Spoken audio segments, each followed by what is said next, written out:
நேயர்களுக்கு இனிய வணக்கம். நம்ம தனுசு ராசிக்கார நேயர்களுக்கு இன்னைக்கு இந்த வீடியோ பதிவுக்குள்ள முழுமையா போறதுக்கு முன்னாடி அந்த முருகப்பெருமான மனதார வேண்டிக்கிட்டு அப்புறமா வீடியோக்குள்ள போகலாங்க. ஓம் முருகா போற்றி, ஓம் முருககா போற்றி, ஓம் முருகா போற்றி. என்னை காக்கும் செந்தில் முருகனே போற்றி. மனசுல உறுதியா நம்புங்க. உங்களுக்கு இனி எல்லாமே நல்லதே நடக்கும். நல்லது மட்டும்தான் நடக்கும். பொதுவாவே நம்ம தனுசு ராசிக்காரங்க அறிவுக்கும் ஆராய்ச்சிக்கும் ஒரு பெரிய அடையாளமா இருக்காங்க. இவங்க மனசு இருக்கே, அது ரொம்ப ரொம்ப சுத்தமானதுங்க. எப்போதும் ஒரு நல்ல சிந்தனைக்கு சொந்தக்காரங்களா இவங்க இருப்பாங்க. இவங்க மத்தவங்களுக்கு நல்லத மட்டும்தான் நினைப்பாங்க. வாய் தொறந்தா நல்லத மட்டும்தான் பேசுவாங்க. அதே போல கை எடுத்து ஒரு காரியம் செஞ்சா அதுவும் நல்லதாக மட்டும்தான் இருக்கும். பாக்கறதுக்கு வேணும்னா இவங்க கொஞ்சம் கரடுமுரடா கண்டிப்பா இருக்கிற மாதிரி தெரியலாம். ஆனா உள்ளுக்குள்ள எல்லாருக்கும் நல்லதே நடக்கணும்னு நினைக்கிற தங்கமான மனுஷங்க இவங்க. இவங்கள பொறுத்த வரைக்கும் நான் மட்டும் நல்லா இருக்கணும் அப்படிங்கிற சுயநல குணம் துளி கூட கிடையாதுங்க. தன்னை சுத்தி இருக்கக்கூடிய எல்லோருமே சந்தோஷமா நல்லா இருக்கணும் அப்படிங்கிற ஒரு உன்னதமான பொதுநல குணத்தோட தாங்க இவங்க வாழ்ந்துகிட்டு இருக்காங்க. இவ்வளவு அருமையான நற்குணங்களைக் கொண்ட தனுசு ராசிக்கார அன்பர்களே, எல்லாரும் ஆரோக்கியமா இருக்கீங்களா? என்னங்க, ஏங்கம்மா, நீங்க வேற எங்கள பார்த்து இப்படி ஒரு கேள்வி கேக்குறீங்களே, எங்கள பார்த்தா ஆரோக்கியமா இருக்கிற மாதிரியா தெரியுது? அப்படின்னு உங்க மனசுக்குள்ள நீங்க நினைக்கிறது எனக்கு தெளிவா புரியுதுங்க. தனுசு ராசிக்காரர்களே, உங்க வாழ்க்கையில இதுநாள் வரைக்கும் இருந்த கஷ்டமான சூழ்நிலை எல்லாமே இனி வரக்கூடிய காலங்கள்ல கானல் நீரா அப்படியே மெல்ல மெல்ல மறையப் போகுது. உங்க வாழ்க்கையே ஒரு அருமையான வாழ்க்கையா மாறப்போகுதுங்க. இதுநாள் வரைக்கும் உங்கள வேண்டாம்னு சொல்லி உதறி தள்ளிட்டு போன அந்த சொந்த பந்தங்கள் இருக்காங்களே, அவங்க எல்லாருமே இனி வரக்கூடிய காலங்கள்ல உங்களை தேடி தேடி வரப்போறாங்க. உங்க குடும்பத்துல இனி சுப காரியங்கள் அடுக்கடுக்கா நடக்கப் போகுது. முக்கியமா உங்களுடைய உடல்நிலை ரொம்பவும் ஆரோக்கியமா இருக்கப் போகுதுங்க. திருமணம் ஆகாதவங்களுக்கு இருந்த அந்த திருமண தடைகள் எல்லாம் இப்போ நீங்கி உங்களுக்கேற்ற ஒரு சரியான வாழ்க்கை துணையோட ரொம்ப விமரிசையா உங்களுக்கு திருமணம் நடக்கப் போகுதுங்க. குழந்தை பாக்கியம் இல்லையேன்னு ஏங்குற தம்பதிகளுக்கு இனி அழகான குழந்தை பாக்கியம் கிடைக்கப் போகுது. நம்ம தனுசு ராசிக்காரங்க சில நேரங்கள்ல தங்களுடைய வாழ்க்கையில எந்த எதிர்பார்ப்பும் இல்லாம ஒரு விதமான தனிமைய உணர்றாங்க. இவங்கள சுத்தி எத்தனை பேர் இருந்தாலும் உள்ளுக்குள்ள ஒரு தனிமையில வாடுறதா ஒரு ஃபீலிங் இவங்களுக்கு இருந்துகிட்டே இருக்கு. இந்த சூழ்நிலையில ஏற்படக்கூடிய மாற்றங்கள், எதிர்கால நிலவரங்கள நீங்க எப்படி சமாளிக்கணும் அப்படிங்கறதுக்கு இந்த வீடியோ பதிவு உங்களுக்கு ஒரு சிறந்த வழிகாட்டியா இருக்குங்க. நிச்சயமா உங்க வாழ்க்கைக்கு ஒரு பெரிய துணையா இந்த வீடியோ இருக்கும். தனுசு ராசிக்கு இப்போ செவ்வாய் பகவான் 5ஆம் இடத்துல இருக்கறதுனால உங்களுக்கு ஏகப்பட்ட யோக பலன்கள் உண்டாக போகுது. சூரியனுடன் செவ்வாய் இணைவதால மனசுல புதிய எண்ணங்கள் பிறக்கும். நல்ல வாய்ப்புகள் உங்களை தேடி வரும். இந்த நேரத்துல நீங்க குலதெய்வ வழிபாடு செய்யறது ரொம்ப ரொம்ப முக்கியங்க. இதன் மூலமா உங்களுக்கு ஆன்மீக எண்ணங்கள் அதிகரிக்கும். புண்ணிய கோவில்களுக்குச் செல்லும் வாய்ப்புகளும் தானாவே உருவாகும். தனுசு ராசிக்காரங்க தங்கள் வாழ்க்கையில பல தடைகளை தாண்டிதான் முன்னேற வேண்டிய சூழல் இருக்கும். திருமணமான தம்பதிகள் வாரம் வாரம் வர்ற ஞாயிற்றுக்கிழமை விரதங்கள்ல கொஞ்சம் அதிக நேரம் செலவிடலாம். மனச அமைதியா வச்சுக்கோங்க.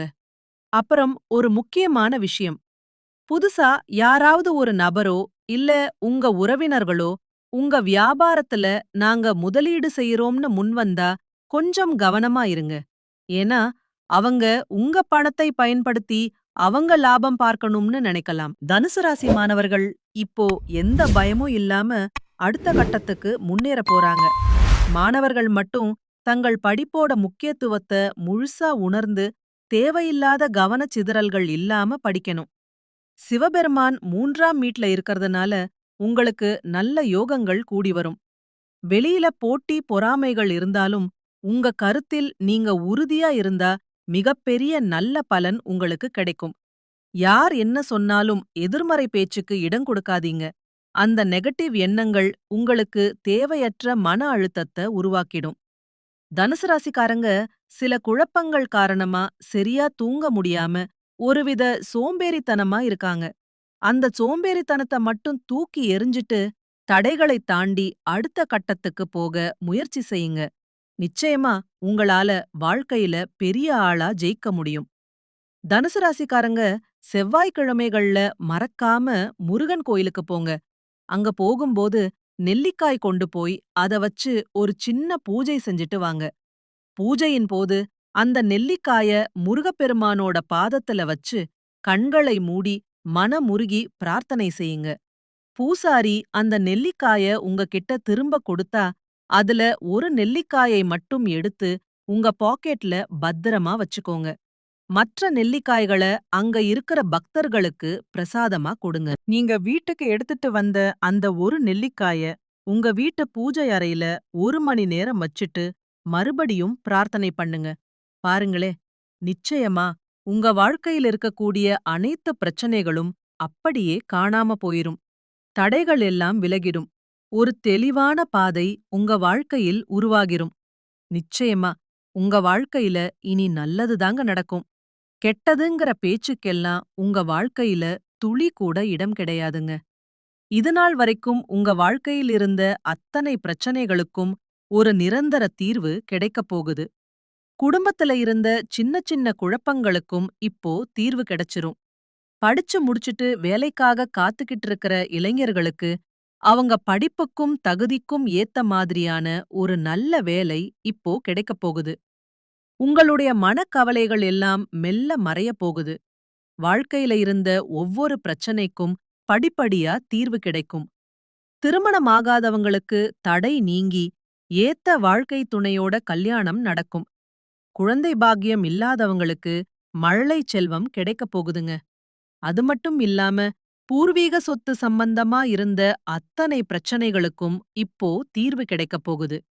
உங்களுக்கு முறைப்படி வரவேண்டிய பூர்வீக சொத்து சீக்கிரமே உங்க கைக்கு வந்து சேரப்போகுதுங்க.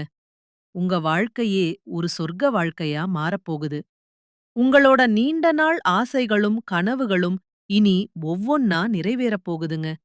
உங்க குடும்பத்துல சுபகாரியங்கள் அடுக்கடுக்கா நடக்கும். குலதெய்வம் எங்கேயோ இருக்குது, என்னமோ இருக்குது அப்படின்னெல்லாம் நீங்க குழம்பிக்க வேண்டாம். நீங்க எங்க இருந்தாலும் ஒரு சின்ன தீபம் ஏத்தி வச்சு அந்த தீப ஒளியில என் தெய்வம் இருக்குது அப்படின்னு நினைச்சு மனதார வழிபாடு செய்யுங்க. உங்களுக்கு உங்க குலதெய்வமே தெரியல அப்படின்னா கூட பரவாயில்ல. வீட்ல தீபம் ஏத்தி வச்சு ஏதாவது ஒரு நல்ல நாள்ல உங்க குலதெய்வத்த நினைச்சு கும்பிடுங்க. குலதெய்வ வழிபாடு குலம் காக்கும், குலம் தழைக்கும்னு பெரியவங்க சும்மாவா சொன்னாங்க? முதல்ல குலதெய்வம், அப்புறம் மத்த தெய்வங்கள். எந்த கோயிலுக்கு போனாலும் என்ன பரிகாரம் பண்ணாலும் எனக்கு ஒரு ஏற்றமே இல்லையே அப்படின்னு சில பேர் சொல்லுவீங்க. அவங்க என்ன பண்றீங்கன்னா, தினமும் காலையில எந்திரிச்ச உடனே சூரிய பகவான பார்த்து ஒரு கும்பிடு போடுங்க. அவரோட அனுக்கிரகம் இருந்தாலே போதும். மத்த கிரகங்கள் எல்லாம் உங்களுக்கு சாதகமா இல்லைனா கூட பரவாயில்ல. அந்த சூரியனோட பிரகாசம் உங்க வாழ்க்கையையே பிரகாசமா மாத்திருங்க. அந்த தெய்வீக வெளிச்சம் உங்களை வந்து சேரும். உங்க வாழ்க்கையில இருந்த கண்ணீர் எல்லாம் அப்படியே கரைஞ்சு போயிருங்க. மனுஷனா பிறந்த ஒவ்வொருவருக்கும் ஆசை இருக்கத்தாங்க செய்யும். ஆனா அந்த ஆசைகளை அடையணும்னா நம்ம வெறும் நெனச்சா மட்டும் பத்தாதுங்க. முழு மனசோட அந்த ஆசைகளை அடையறதுக்கு என்ன வழின்னு ஒவ்வொரு நாளும் யோசிச்சு அதற்கான திட்டங்களை போட்டு கடினமா உழைச்சுக்கிட்டே இருக்கணும். உழைச்சா நிச்சயமா நம்ம ஆசைகள் நிறைவேறும். உங்க வாழ்க்கையில இனி வரக்கூடிய காலங்கள்ல உங்களுடைய எல்லா ஆசைகளும் நிறைவேறப் போகுதுங்க. பொதுவா ஒரு மனுஷனுக்கு என்ன ஆசை இருக்கும்? அந்த 16 வகை செல்வங்களையும் பெற்று பெருவாழ்வு வாழணும் தான் நினைப்போம். பணம் வேணும், பதவி வேணும், புகழ் வேணும், கௌரவம் வேணும்னு தான் ஒவ்வொரு மனுஷனும் ஓடிக்கிட்டு இருக்கான். ஆனா அந்த பயணத்துல ஒவ்வொரு நாளையும் ரசிச்சு வாழ நம்ம மறந்துடுறோம். உலகத்துல எல்லாருமே ஒரு போராட்டத்துல தான் வாழ்க்கைய வாழ்ந்துட்டு இருக்காங்க. நம்ம தனுசு ராசிக்காரங்க எப்பவுமே ஆன்மீகத்துல அதிக நாட்டம் கொண்டவங்களா இருப்பாங்க. ஏன்னா இவங்களுக்கு அதிபதியே அந்த குரு பகவான் தான். அக்னி ராசி சத்துவகுணம், உயர்ந்த சிந்தனை, ஒரு நல்ல இதயம், தாராள மனப்பான்மை, நேர்மை, உண்மை இதெல்லாம் தான் இவங்களோட அடையாளம். இவங்க சுதந்திரமா சிந்திப்பாங்க, நிறைய பயணம் செய்ய விரும்புவாங்க. எதையும் திட்டமிட்டு செய்யக்கூடிய திறமை இவங்க கிட்ட இருக்கு. சொன்ன சொல்ல எப்படியாவது காப்பாத்துவாங்க. தன்னை சுற்றியுள்ள எல்லாருமே நல்லா இருக்கணும்னு இவங்க நினைப்பாங்க. தனுசு ராசிக்காரங்களோட அந்த நேர்மையான குணத்துக்கு யாராலுமே ஈடு கொடுக்க முடியாதுங்க. அறிவு, கல்வி, ஆன்மீகம் இதுல எல்லாம் இவங்களுக்கு ஆர்வம் அதிகம். துரோகம் செஞ்சவனுக்கு கூட துரோகம் செய்ய நினைக்காத நல்ல மனசு இவங்களுடையது. ஆனா ஒரு சின்ன பிரச்சனை என்னன்னா, எல்லாரையும் ரொம்ப எளிதா நம்பிடுவாங்க. அதனாலேயே இவங்க ஏமாந்தும் போயிடுறாங்க. இவங்க கிட்ட கொஞ்சம் கோபமும் பிடிவாத குணமும் அதிகமாவே இருக்கும். ஆனா எதையும் பிளான் பண்ணி செய்யறதுனால இவங்க வாழ்க்கையில தோல்விங்கிற பேச்சுக்கே இடம் கிடையாதுங்க. இவங்க ஒரு காரியத்த நினைச்சா அத அடையற வரைக்கும் விடமாட்டாங்க. அந்த அளவுக்கு திறமையும் பொறுமையும் இவங்க கிட்ட இருக்கு. தனுசு ராசிக்காரர்களே, இந்த மாதம் உங்களுக்கு ஒரு பெரிய அதிர்ஷ்டம் தரக்கூடிய மாதமா அமையப் போகுது. ஆடி மாதம் அப்படிங்கிறது தெய்வத்துக்காக அர்ப்பணிக்கப்பட்ட ஒரு புனிதமான மாதம். இந்த மாதத்துல மேலதிகாரிகள் கிட்ட பேசும்போது மட்டும் கொஞ்சம் கவனமா இருக்கிறது நல்லதுங்க. ஆடி மாதம் முழுவதும் தெய்வங்களை மனதார வழிபடுங்க. உங்களுக்கு நல்லது மட்டும்தான் நடக்கும். ஆஞ்சநேயர் வழிபாடு செய்யுங்க. முடிஞ்சா அன்னதானம் கொடுங்க. ஏழை எளியவங்களுக்கு உங்களால முடிஞ்ச சின்ன சின்ன உதவிகளை செய்யுங்க. பேசும்போது கொஞ்சம் நிதானத்தை கடைப்பிடிங்க. தகவல் தொடர்பு திறன் இந்த மாதம் உங்களுக்கு நல்லாவே அதிகரிக்கும். நட்பு வட்டம் பெருசாகும். பணவரவும் சிறப்பா இருக்கும்.